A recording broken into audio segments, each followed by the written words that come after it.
For more great retail real estate content, like, share, and subscribe. If you're looking to open a bricks and mortar business, you are almost certainly going to have to interact with the commercial real estate industry. Commercial real estate industry is huge, but unless you've had some reason to deal with it, there's really no reason to know that this industry exists. Lots of people know about residential real estate and assume that commercial real estate must be basically the same thing, and while they are similar in a lot of ways, they are entirely separate industries.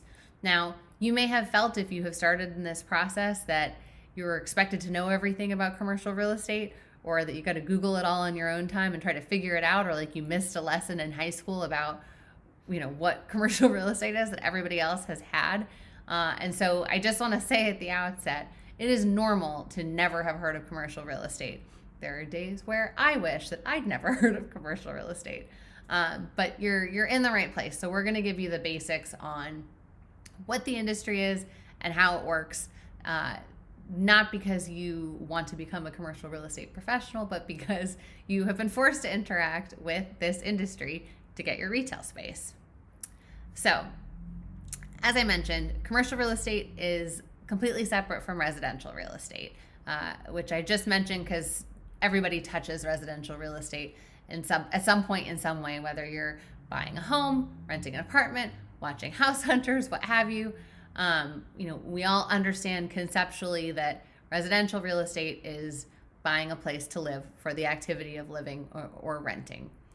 In commercial real estate, the purpose of getting this real estate, getting this place, is for commerce, right? To do business. So that includes office leasing, it includes industrial, it includes retail, it includes multifamily, which is apartment buildings, hospitality, which is hotels, and on and on. And each of these disciplines are really specific, really nuanced, their own processes and sets of players.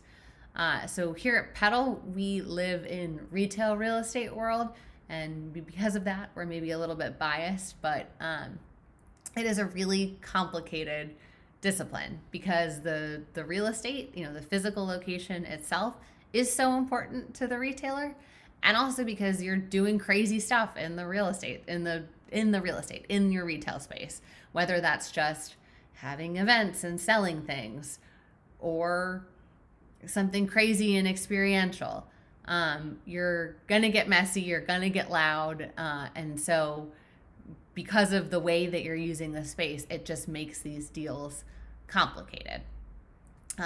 In addition to that, the real estate piece of retailing is like a whole discipline for retailers, right? So think about Starbucks, think about Target. They are constantly opening new stores, closing stores, moving stores. And because of that, many companies like that have their own entire departments dedicated to just real estate strategy. And so what that ends up meaning is that a huge percentage of the retail real estate transactions that are done entirely between insiders, right?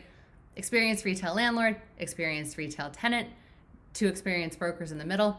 Everybody's speaking the same language. Everybody's on the same page about the process and the vocabulary and the norms of this transaction.